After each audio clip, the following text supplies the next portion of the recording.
The silence in my classroom had weight to it that October afternoon. 27 years of teaching, and I still found myself surprised by how different the room felt when empty, how the desks seemed to exhale after holding the restless energy of teenagers all day. The fluorescent lights hummed overhead, but I had switched them off hours ago. Only the late autumn sun remained, cutting through the half-closed blinds and amber strips that painted everything in sepia tones. I sat at my desk with a stack of essays before me, red pen in hand, but my eyes kept drifting to the one paper that lay slightly apart from the others. Julian Reeves had written about loneliness, not the obvious kind that teenagers often explored in their assignments, but something deeper, something that recognized itself in shadows and silences. His handwriting was careful, deliberate, as if each word had been weighed before committing it to paper. My hand rested on the margin of his essay longer than it should have. There was something in his voice on the page that I recognized, though I could not name it then. Could not allow myself to name it. The late afternoon light shifted, and I noticed my wedding ring lying beside the red pen. I had no memory of removing it, though I must have done so while reading.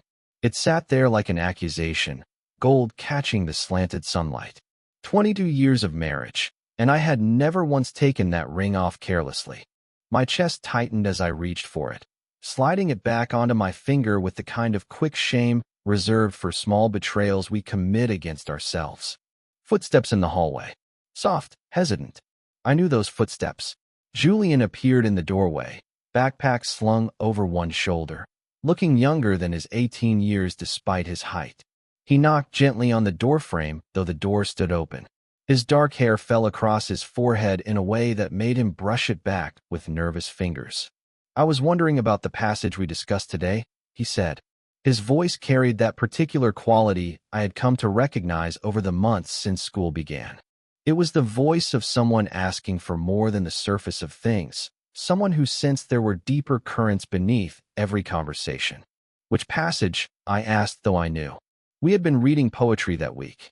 Dickinson. Something about hope being the thing with feathers. He stepped into the room, letting his backpack slide to the floor beside a desk in the front row.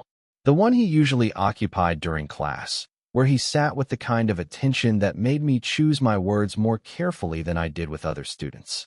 "It was the passage about hope perching in the soul," he said.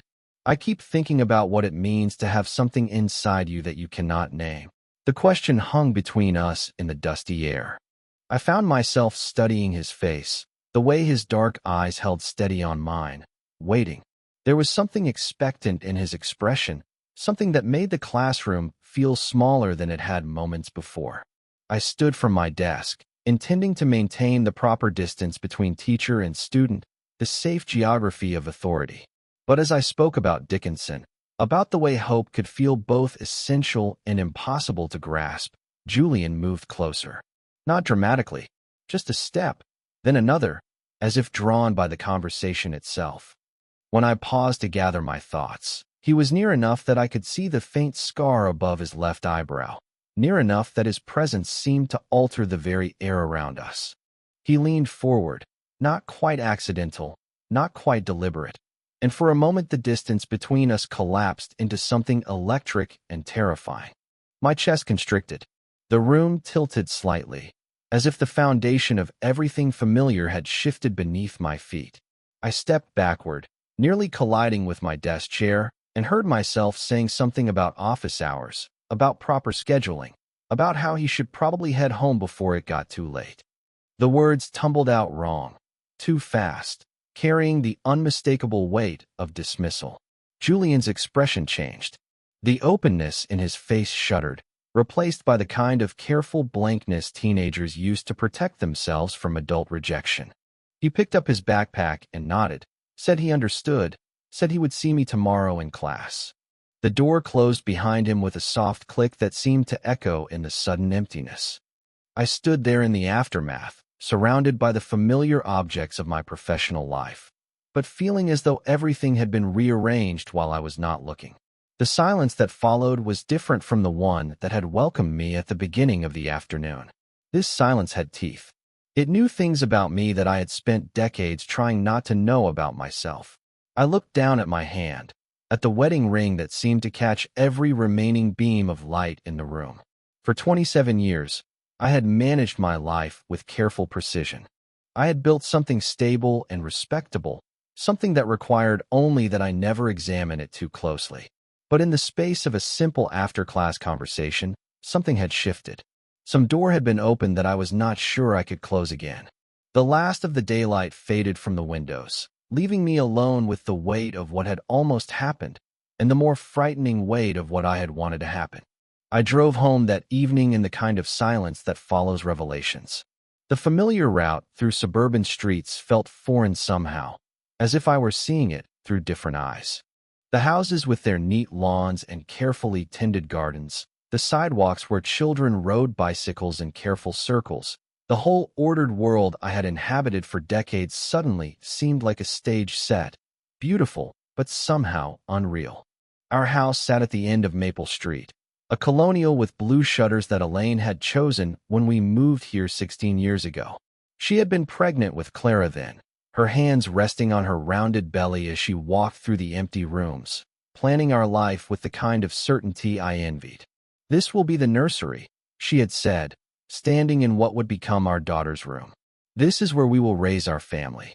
I pulled into the driveway and sat for a moment in the car, watching the warm light spill from our kitchen windows. Inside, I knew Elaine would be preparing dinner while Clara finished homework at the kitchen table and Simon practiced piano in the living room. The same routine we had followed for years, a choreography of domestic life that required nothing from me but my presence. The front door opened before I reached it. Elaine stood framed in the doorway, wiping her hands on a dish towel, her graying hair pulled back in the practical ponytail she had worn for as long as I could remember. She was still beautiful at 45, though her beauty had settled into something comfortable and familiar, like a favorite sweater worn soft with time. "You are late tonight," she said, and I heard in her voice the careful neutrality she used when she sensed something was wrong but chose not to press. After 22 years of marriage, we had developed our own language of avoidance, a way of communicating that left the dangerous territories unexplored. I apologized, mentioned staying to grade papers, and kissed her cheek with the automatic affection of long habit. She smelled like the lavender soap she had used since our early days together, a scent that should have been comforting but instead felt like evidence of how little had changed between us, how little had grown. The dinner table was set with the same dishes we had received as wedding gifts, blue and white china that had survived 14 moves and countless family meals. Clara sat hunched over her algebra homework, dark hair falling across her face in a way that reminded me suddenly, uncomfortably, of Julian. At 14, she was beginning to show glimpses of the woman she would become, all sharp intelligence and carefully controlled emotion. Simon bounced in his seat, 11 years old and still young enough to fill silence with chatter about his day. He told us about the science project he was building, about the soccer game scheduled for Saturday, about the substitute teacher who had let them watch a movie instead of doing math. His enthusiasm was genuine and infectious, and I found myself grateful for the way his voice filled the spaces between us. Elaine served pot roast with potatoes and carrots, the kind of meal that spoke of care and tradition, of a woman who still believed in the importance of gathering her family around a table each evening. We ate and talked about ordinary things, school events, weekend plans, the neighbor's new fence that blocked our view of their garden. The conversation moved in familiar rhythms, comfortable and safe. But as I sat there, participating in the ritual of family dinner, I felt like an actor who had forgotten his lines. Every word seemed to come from a great distance. Every smile felt carefully constructed. I watched my children and my wife as if seeing them through glass, present but somehow separate from the life unfolding around me. After dinner, Elaine and I cleaned the kitchen in the synchronized dance of long marriage. She washed while I dried, passing dishes between us with the efficiency born of years of practice. The silence between us was not uncomfortable, exactly, but it held weight. I caught her watching me in the reflection of the window above the sink, her expression thoughtful and slightly worried. Later, after the children had gone to bed and Elaine settled in the living room with her book, I found myself in my study, surrounded by the accumulated artifacts of my adult life. Framed diplomas on the walls, photographs from family vacations, bookshelves filled with the literature I taught, and the novels I read for pleasure. It was the room of a successful man, a man who had made good choices and built something meaningful. On my desk sat a photo from our wedding day, Elaine in white lace and me in a black tuxedo, both of us young and full of the certainty that love would be enough. I picked up the frame and studied our faces, trying to remember what it had felt like to be that hopeful, that sure of the future we were creating together. The truth was that I had loved Elaine when I married her. I had loved her kindness, her intelligence, the way she made me feel like a better version of myself. I had loved the idea of the life we would build together, the children we would raise, the quiet contentment of growing old side by side. And in many ways, we had achieved exactly what we had dreamed of. Our marriage was solid. Our children were healthy and bright. Our life was respectable and secure. But somewhere along the way, I had begun to feel like a visitor in my own existence. The man in the wedding photo seemed like a stranger, someone who had believed in simple answers to complex questions. Over the years, I had built walls around the parts of myself that did not fit the life I had chosen, until those parts had grown quiet, hidden so deep I could almost pretend they did not exist. Almost. At school, I had cultivated a reputation for being the teacher students could trust with their secrets, the one who listened without judgment when they struggled with questions that had no easy answers. My colleagues respected me for my steady presence, my thoughtful approach to literature, my ability to reach even the most difficult students. I had become skilled at creating safe spaces for others to explore the complexities of human experience, even as I kept my own complexity carefully contained. And then Julian had arrived in my classroom that September, and something in his quiet intensity had recognized something in me. The way he listened during discussions of poetry, the questions he asked that went straight to the heart of meaning, the way he lingered after class, as if our conversations were oxygen he needed to breathe. In those moments, the walls I had built around myself felt suddenly fragile, as if they might crumble at the slightest touch. I set the wedding photo back on my desk and walked to the window, looking out at the dark street where porch lights created small pools of warmth in the October night. This was my world, this quiet suburban landscape where nothing dramatic ever happened, where people lived careful lives and made sensible choices.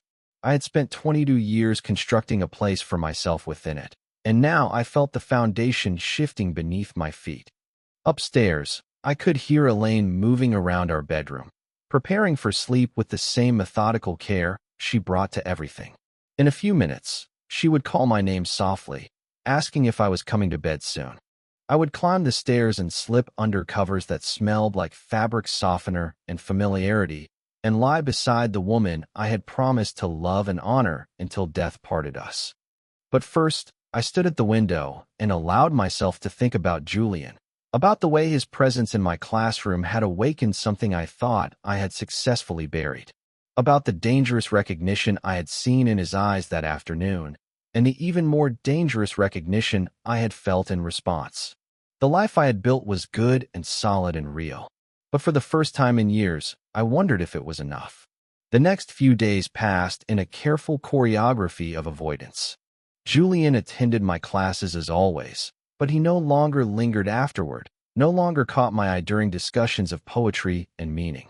He sat in his usual seat in the front row, took notes with the same careful attention, but something had shifted between us. The easy intimacy of our previous conversations had been replaced by a formal distance that felt both safer and somehow tragic. I told myself this was for the best. Whatever had passed between us in those charged moments after class belonged to the category of things that should remain unexamined, unacknowledged. I had a life to protect, responsibilities that extended far beyond the walls of my classroom. The smart thing, the right thing, was to maintain the boundaries that kept everyone safe. But then came the assignment that changed everything. I had asked my senior literature students to write a personal essay, something that explored the themes we had been discussing in our reading. The prompt was deliberately open-ended. Write about a moment of recognition, a time when you saw something clearly for the first time. I expected the usual array of teenage revelations about friendship and identity, the kind of earnest self-discovery that 17 and 18-year-olds navigated with varying degrees of insight. Julian turned in his essay on a Thursday afternoon, placing it on my desk without meeting my eyes. The paper was typed, unlike his usual handwritten work, and something about the careful formatting suggested this piece had required multiple drafts, multiple attempts to find the right words for whatever he was trying to say. I collected the essays and took them home that evening, planning to grade them after dinner in the quiet of my study. Elaine had gone to bed early with a headache, and the children were asleep, leaving me alone with the familiar ritual of red pen and careful comments. I worked through the stack methodically, offering encouragement and gentle corrections, until I reached Julian's paper. The title was simple, "The Space Between Words." I began reading with the professional distance I maintained for all student work, but by the second paragraph, something had shifted. Julian was not writing about a moment of recognition in the way I had expected. Instead, he was writing about the weight of things left unsaid, about the exhaustion of carrying truths that had no safe place to land. He wrote about walking through the halls of our school and feeling like he was moving through water, everything muffled and distant. He wrote about sitting in classes where teachers discussed literature and life as if they were separate things, as if the words on the page had nothing to do with the ache in his chest or the questions that kept him awake at night. He wrote about the loneliness of being 17 and feeling like an observer of his own life, watching other people inhabit their existence with a certainty he could not access. The essay never became explicit about what exactly Julian was struggling with, but it did not need to. Between the lines, in the spaces between words, was a young man grappling with parts of himself that felt dangerous to acknowledge. He wrote about the fear of disappointing the people who loved him, about the terror of discovering that the person he thought he was might not be the person he actually was. I read the essay 3 times that night, sitting in my study long after I should have gone to bed. Each time, Julian's voice on the page seemed to speak directly to something I had spent decades trying to keep buried. Here was a young man articulating feelings I had never found words for, even in the privacy of my own thoughts. The courage it must have taken to write those words, to hand them to a teacher and trust that they would be received with care rather than judgment, was breathtaking. When I finally climbed the stairs to my bedroom, Elaine was asleep, her breathing deep and even in the darkness. I lay beside her, staring at the ceiling, Julian's words echoing in my mind. The space between words, the weight of things left unsaid, the exhaustion of carrying truths that had no safe place to land. The next morning, I arrived at school early, before most students or faculty had gathered in the hallways. I sat at my desk with Julian's essay before me, trying to formulate the kind of response that would acknowledge what he had shared without crossing lines that should not be crossed. How do you tell a student that his words have shattered something inside you? How do you offer comfort for pain that mirrors your own without revealing too much of yourself in the process? Julian appeared in my doorway during lunch, when the hallways were mostly empty and the classroom felt like a sanctuary removed from the ordinary chaos of high school life. He knocked softly on the frame, just as he had that afternoon when everything changed, but this time his expression was different.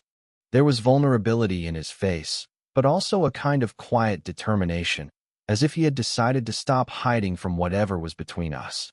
"I read your essay," I told him, and he nodded, stepping into the room and letting the door close behind him.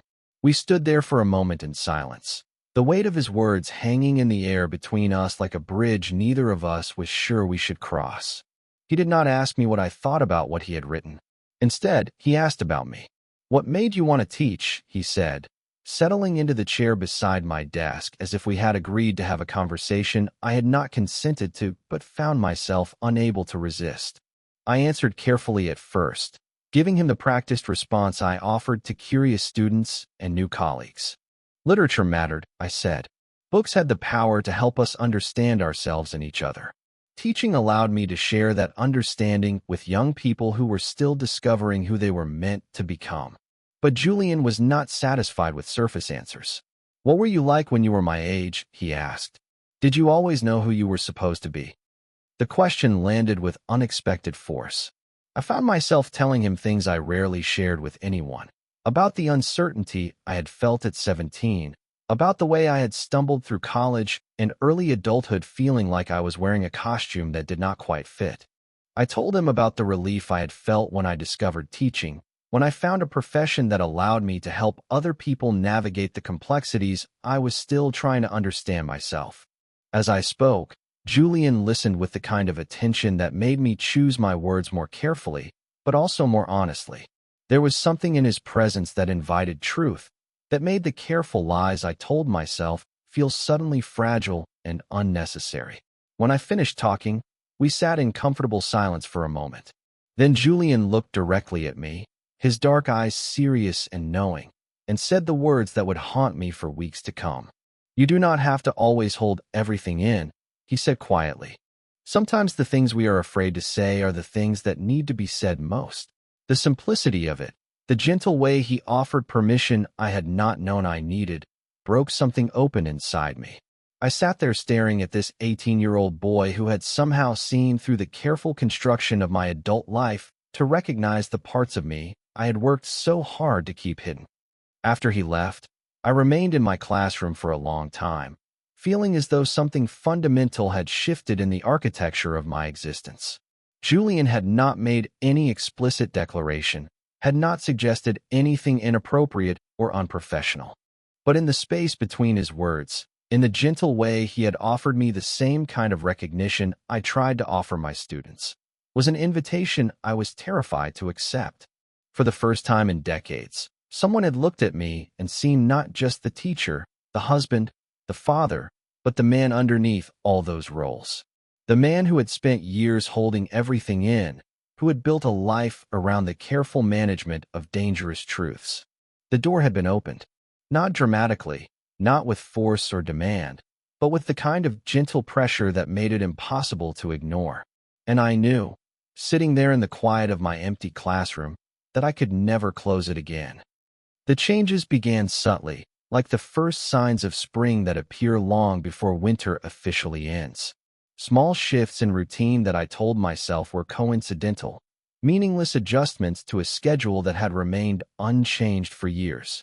I started staying later at school, long after the buses had pulled away and the parking lot had emptied of all but the most dedicated faculty members.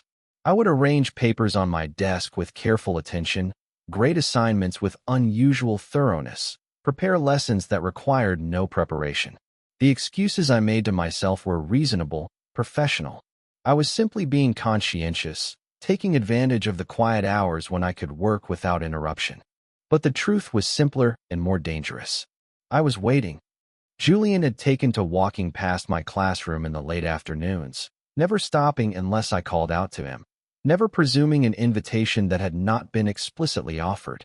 Sometimes he would pause in the doorway, backpack over one shoulder, and we would exchange a few words about homework or upcoming assignments.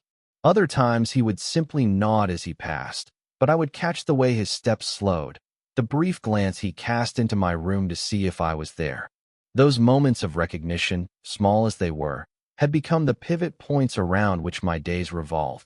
Our conversations, when they happened, began to stretch beyond the safe boundaries of curriculum and classroom management.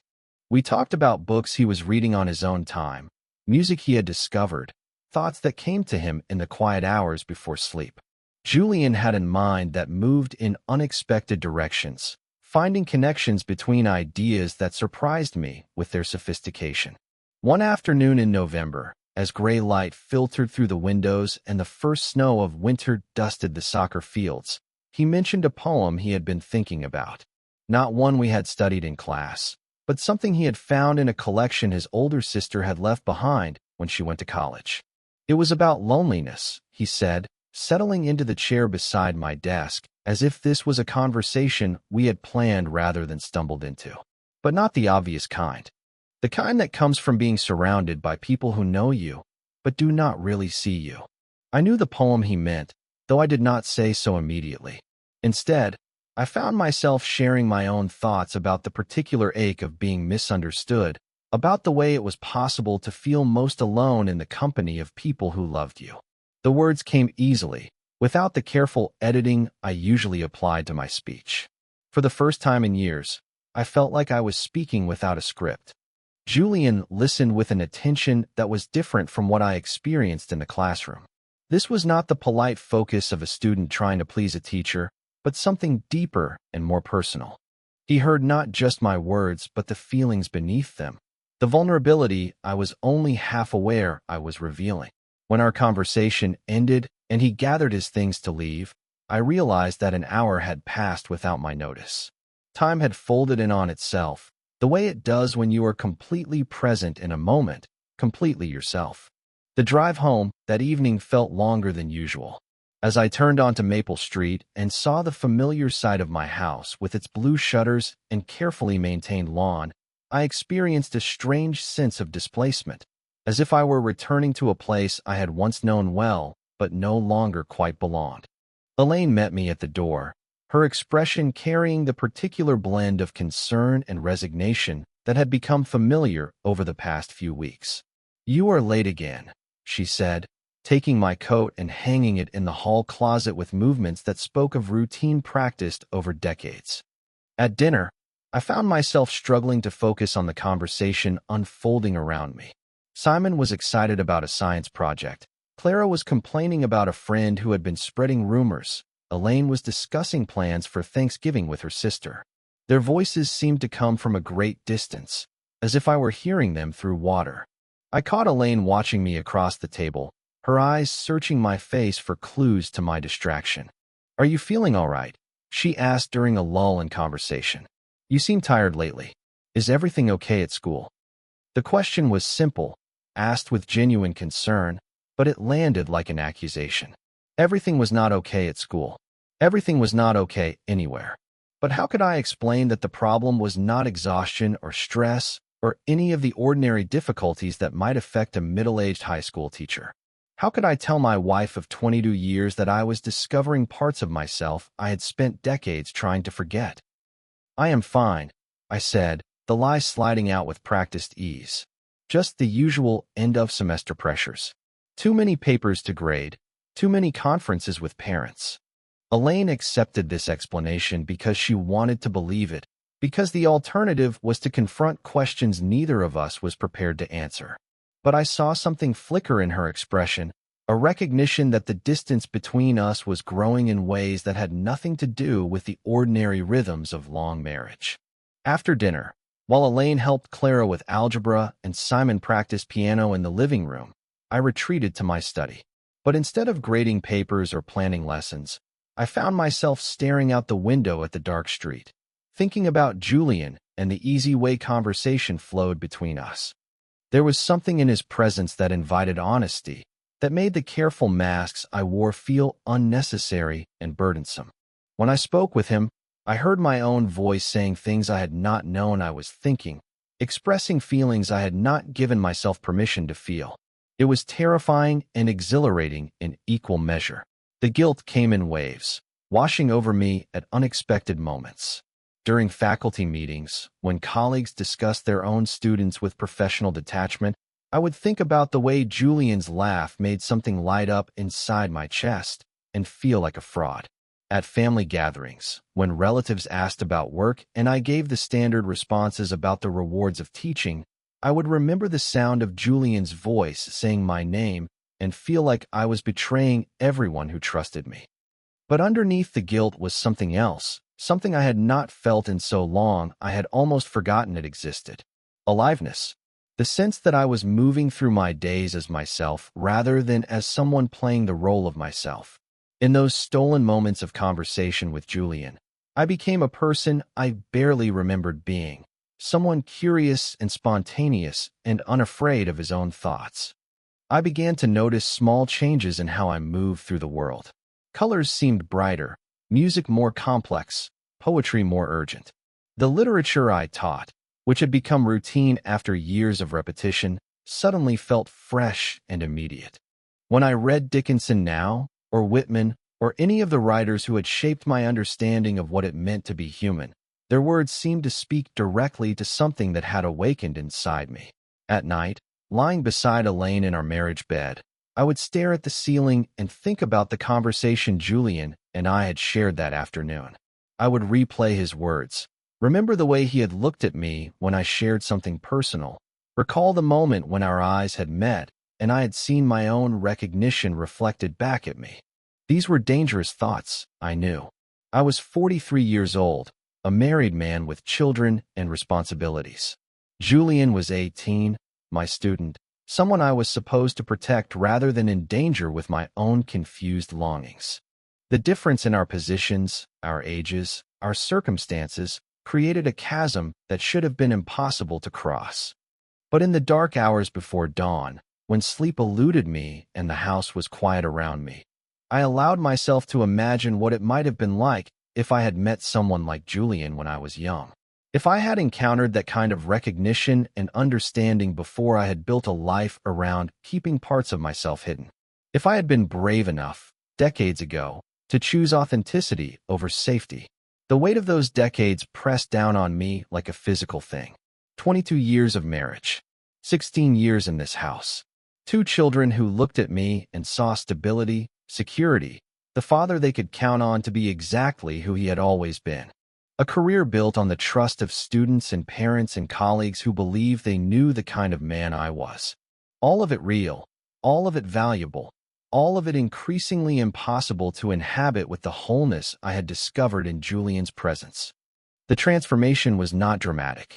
I did not wake up one morning as a different person, did not make sudden declarations or radical changes to my routine. But something fundamental had shifted in the foundation of my existence. The walls I had built around myself, walls that had protected me for so long, had begun to crack.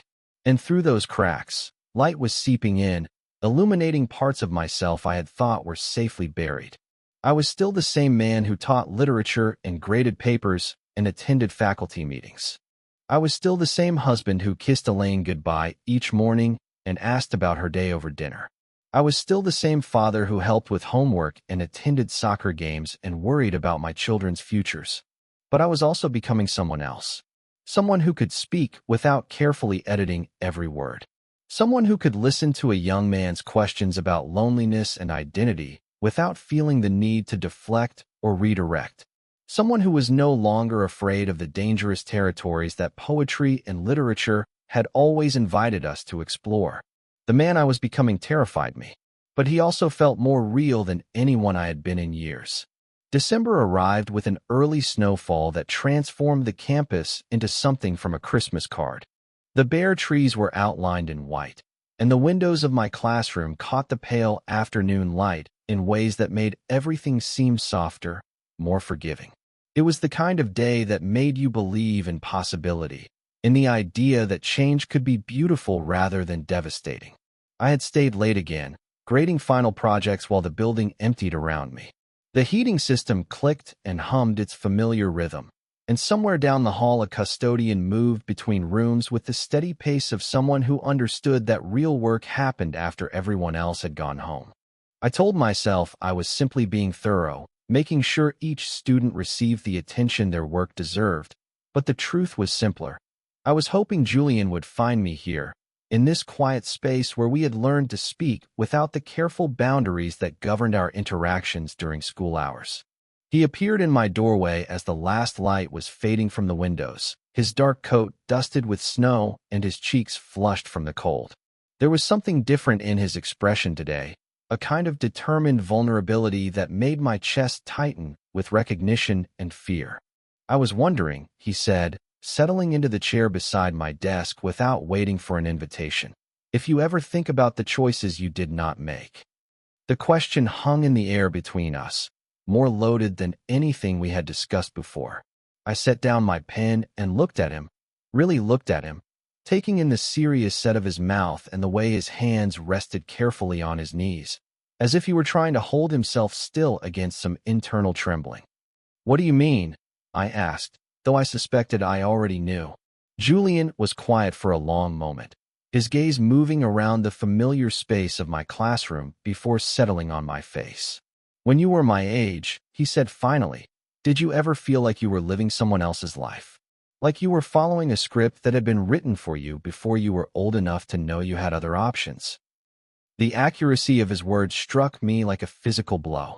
I found myself telling him about the young man I had been at 18, uncertain and afraid, choosing the path that seemed safest rather than the one that called to something deeper inside me.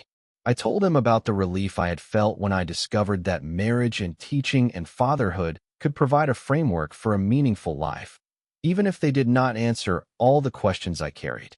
But as I spoke, I became aware that Julian was watching me with an intensity that went beyond ordinary attention. His eyes never left my face, and I could see his breathing become more deliberate, more conscious, as if he were preparing himself for something. "Do you regret it?" he asked quietly. "The choices you made?" The question demanded honesty, and I found myself unable to offer anything less. I told him that regret was too simple a word for the complex mixture of gratitude and loss that shaped my understanding of my own life. I was grateful for my children, for the stability I had built, for the students like him who reminded me why teaching mattered. But yes, there were moments when I wondered about the man I might have become if I had been braver, more willing to risk everything for the sake of being truly known. We sat in silence after that, the weight of mutual recognition settling between us like something we could almost touch. The room had grown dim while we talked, lit now only by the lamp on my desk and the pale reflection of snow through the windows. In that soft light, Julian looked older than his 18 years, as if our conversation had called forward the man he was still becoming. When he spoke again, his voice was barely above a whisper. "I think about you," he said, "more than I should. More than is probably safe."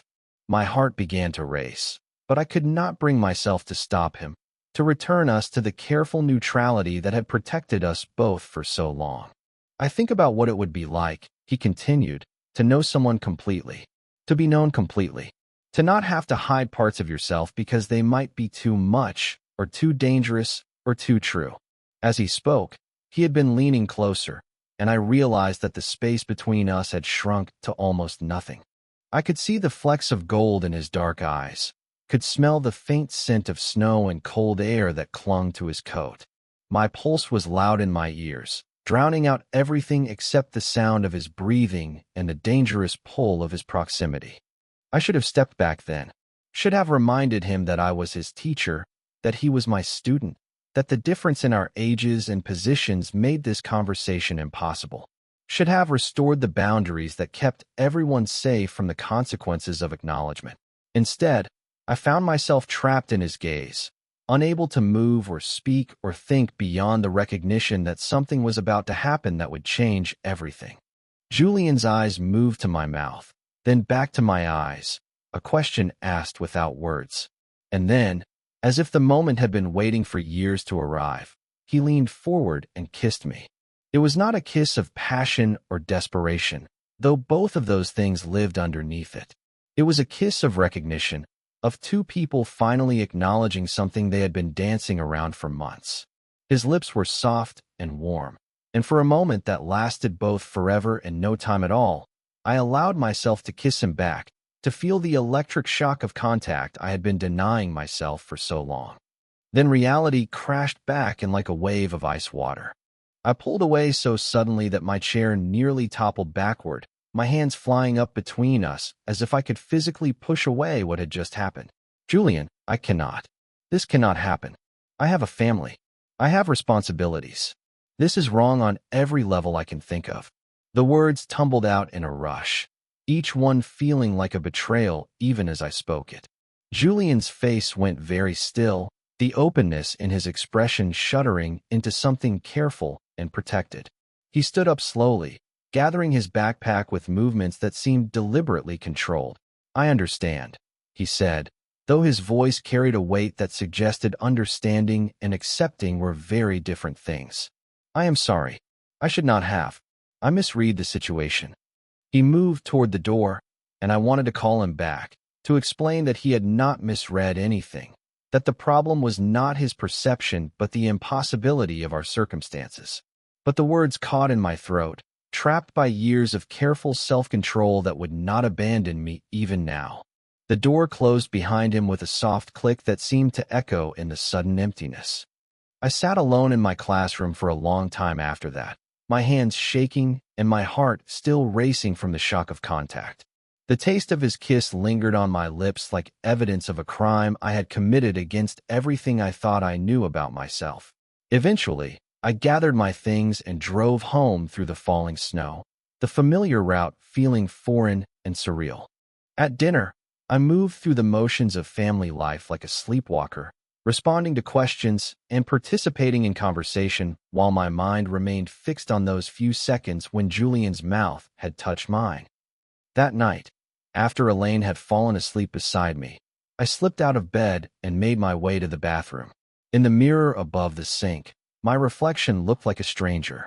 I touched my lips with tentative fingers, feeling for some physical evidence of what had happened, some mark that would prove it had been real rather than imagined. But the revelation was not in the mirror. It was in the way my body had responded to Julian's touch, in the electric shock of recognition that had passed between us, in the terrible truth I could no longer deny. This was not about a confused student developing an inappropriate attachment to his teacher.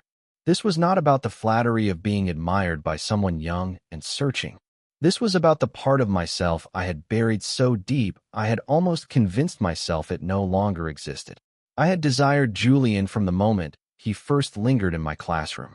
I had desired the openness in his face, the intelligence in his questions, the way he saw through the careful constructions of my adult life to recognize something real underneath. I had desired not just him, but what he represented, the possibility of being known completely, of living without the exhausting vigilance that had shaped my existence for decades. Standing in my bathroom at 2 in the morning, staring at my own reflection while my wife slept in our bed and my children dreamed in their rooms, I finally acknowledged what I had spent 43 years trying not to know about myself. The kiss had not created this truth. It had simply forced me to stop running from it. And now that I had stopped running, I had no idea what came next. The days that followed moved with the strange, suspended quality of a held breath. I went through the motions of my life with mechanical precision, teaching my classes and attending faculty meetings and sitting down to dinner with my family. But everything felt brittle, as if the slightest pressure might cause it all to shatter. Julian no longer lingered after class. He arrived precisely when the bell rang and left the moment I dismissed the students, his eyes carefully averted from mine. During discussions, he participated with the same thoughtful intelligence he had always shown, but there was a wall between us now, constructed from shame and the terrible weight of what had passed between us. The easy intimacy of our previous conversations had been replaced by a formal distance that felt like mourning. I told myself this was for the best, that the boundaries he was maintaining would protect us both from further complications. But the absence of his presence in my classroom felt like a physical ache, a constant reminder of what I had gained and lost in the space of a single kiss. At home, the careful architecture of domestic life continued around me, but I could feel it shifting, settling into new configurations that accommodated the growing distance between Elaine and me. She had stopped asking if I was feeling all right, had stopped commenting on my late nights at school or my distracted silences at the dinner table. Instead, she watched me with the kind of patient wariness reserved for someone who might be dangerous if approached too directly. The weight of choice pressed down on me like a physical thing. Every morning I woke beside my wife and felt the magnitude of the decision that lay before me. Continue living the life I had built, safe within its familiar walls, but forever haunted by the truth I now carried. Or acknowledge what had awakened within me and face the devastation that honesty would bring. The choice was not between Julian and my family, though the outside world would undoubtedly see it that way.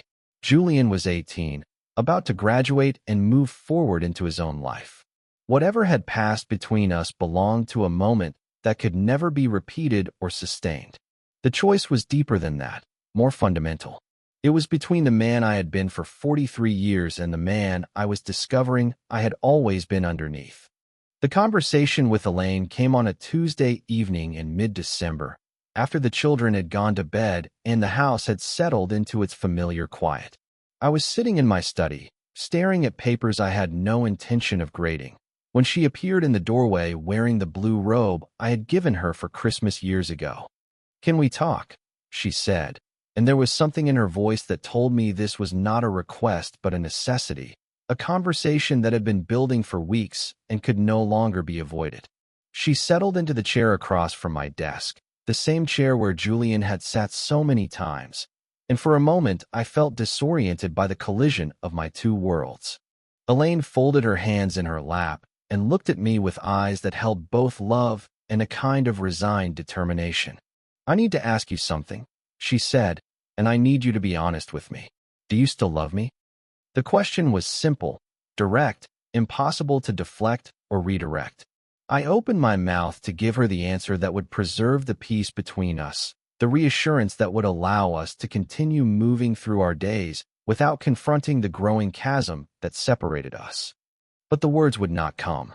I sat there in the lamplight of my study, looking at this woman who had shared my life for more than 2 decades, who had given me children and built a home with me and trusted me with her own dreams and fears, and found that I could not lie to her.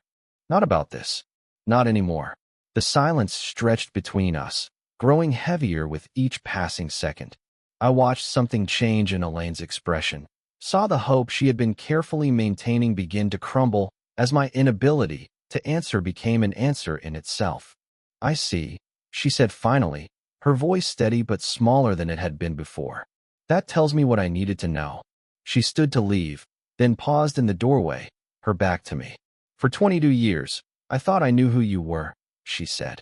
"I thought I knew who we were together. I do not know what has changed, but I can feel that something has. And I cannot keep pretending that everything is fine when it clearly is not."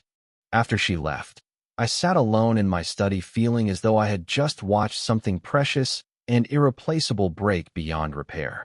The life we had built together, the family we had created, the future we had planned, all of it suddenly felt as fragile as glass, already showing the hairline cracks that would eventually spread until nothing remained whole.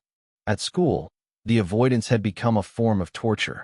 Julian moved through the hallways like a ghost of himself, and when our paths crossed in the faculty parking lot or the main office, he would nod politely and look away, as if we were strangers who had never shared anything more intimate than a discussion of homework assignments. The absence of his voice in my classroom, the loss of those moments when we had been able to speak honestly about the complexities of human experience, left me feeling more isolated than I had in years. I realized that in denying what had happened between us, I had not protected either of us from pain. Instead, I had stranded us both in a terrible middle ground where we could neither move forward nor return to what we had been before. The breaking point came on a Thursday afternoon, 3 weeks after the kiss that had changed everything. I was walking to my car through the nearly empty parking lot when I saw Julian sitting alone on the steps of the main building, his backpack beside him and his head in his hands. He looked younger than his 18 years, fragile and lost in a way that made my chest tighten with recognition and regret. I could have kept walking, should have kept walking, but something in his posture, in the defeated slope of his shoulders, made it impossible to continue with the careful avoidance that had defined our interactions since that December afternoon. I approached him slowly, giving him the chance to leave if he chose to, but he looked up at me with eyes that held the same mixture of pain and hope I had seen the day he kissed me. "We need to talk," I said, and he nodded, following me to my classroom where we had always been able to speak most honestly. He sat in his usual chair beside my desk, but this time he kept his distance, his hands folded carefully in his lap, as if he were afraid of what might happen if he allowed himself to relax. "I am sorry," he said before I could speak. "I should never have. I misunderstood what was happening between us. I put you in an impossible position, and I am sorry." The apology broke something open inside me.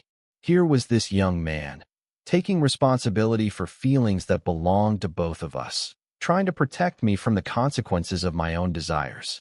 "You did not misunderstand anything," I told him, my voice breaking on the words. "You saw something I have been trying not to see for my entire adult life. You made me remember something I tried to forget, and I cannot unremember it." Julian looked at me with an expression I could not quite read, hope and sorrow, and something deeper all mixed together. What does that mean? He asked quietly. I do not know, I said, and it was the most honest answer I could give. I do not know what it means for my marriage, or my children, or my career. I do not know how to be the person I am discovering I have always been underneath. I only know that I cannot keep lying to myself about who I am. We sat in silence for a moment, the weight of acknowledgement settling between us like something we could finally name. This is not about you, I said finally, or not only about you. You have become the catalyst for something I should have faced decades ago. And whether or not our paths cross again after you graduate, I will always be grateful that you had the courage to see me clearly enough to force me to see myself. Julian nodded, and I could see that he understood. This was not the beginning of something between us, but the end of something within me. The end of the careful lies I had told myself, the end of the walls I had built around the most essential parts of who I was. The choice I made in that moment was not one of easy resolution. I was not choosing Julian over my family, or honesty over responsibility. I was choosing to stop lying to myself, even if it cost me everything I had spent my adult life building. It was the most terrifying and necessary choice I had ever made. Spring arrived late that year, but when it finally came, it came with the kind of gentle insistence that made you believe in the possibility of new beginnings. The campus had transformed from the stark black and white of winter into something softer, more forgiving. Cherry trees bloomed along the walkways, and students moved between classes with the restless energy that always accompanied the final weeks of the academic year. I sat at my desk in the empty classroom, grading the last batch of senior projects before graduation. The late afternoon light cut through the windows in familiar golden strips, painting everything in the same warm tones that had witnessed so many moments of recognition and change over the past months. But something fundamental had shifted in the quality of my solitude. The silence no longer carried the weight of things left unsaid. My hands moved across the papers with steady attention, red pen marking thoughtful comments in margins, offering encouragement and gentle guidance to students who would soon move beyond my classroom into lives I could only imagine. The rhythm of this work had always been comforting to me, but now it felt different, more honest, somehow. As if I was finally doing it as myself rather than as someone playing the role of himself. The wedding ring that had marked my finger for 22 years was no longer there. It rested now in the drawer of my desk at home, wrapped in tissue paper alongside other artifacts of a life that had been real and meaningful but was no longer mine to live. The pale band of skin where it had been was already beginning to fade, though slowly, like all evidence of long habits. Elaine slept alone in our bedroom now, the space beside her cold, but no longer filled with the tension of unspoken truths. We had begun the careful process of untangling a life built together, moving through the practical necessities of separation with the kind of gentle formality reserved for people who had loved each other well, but could no longer continue together. She deserved more than I had been able to give her, deserved someone who could love her with the wholeness I had never been able to access. The children sensed the shift, though we had not yet found the words to explain what was happening to the only life they had ever known. Clara, at 14, watched me with the careful attention of someone learning that adults were more complicated than she had previously understood. Simon, still 11 and filled with the resilience of childhood, seemed to accept the changes as part of some natural progression he did not need to question yet. In time, there would be conversations about the difference between love and compatibility, about the courage it sometimes takes to choose truth over comfort. But not yet. Not until we had all learned to breathe in this new configuration. Julian had graduated 3 weeks ago, walking across the stage in his cap and gown to receive a diploma that marked the end of one chapter and the beginning of another. I had been there, sitting with the other faculty members, watching as he moved forward into whatever came next. Our eyes had met briefly as he crossed the stage, and in that moment I saw not the confused young man who had kissed me in this very classroom, but someone who was beginning to understand his own capacity for courage. We had not spoken since that final conversation in December, when I had told him that he had forced me to remember something I had tried to forget. But the memory remained, not of the kiss itself, but of the way it had shattered the careful walls I had built around myself. He had been the catalyst, but the truth he had revealed belonged to me alone. I finished grading the last essay and stacked the papers neatly on my desk, ready to be returned tomorrow during the final week of classes.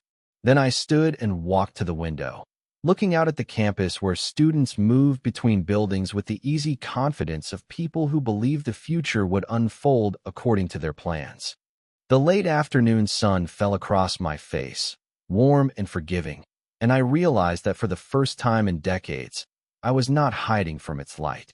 There was no careful mask to maintain, no performance to sustain, no part of myself that needed to be kept safely locked away. The cost of this honesty had been enormous. I had lost my marriage, would soon lose the daily presence of my children, had dismantled a life that many people would have considered successful and complete. But I could breathe now, fully, deeply, without the constant vigilance that had shaped my existence for so long. I was 43 years old, starting over in ways I had never imagined would be necessary, facing a future that held no guarantees about happiness or security or love. I did not know what kind of life I would build from the rubble of the old one, or whether I would ever find someone who could love me as I was learning to love myself. What I knew was this: I was no longer a stranger to myself. The man who had spent decades hiding behind careful respectability had finally stepped into the light, imperfect and uncertain, but real in ways that mattered more than comfort or safety.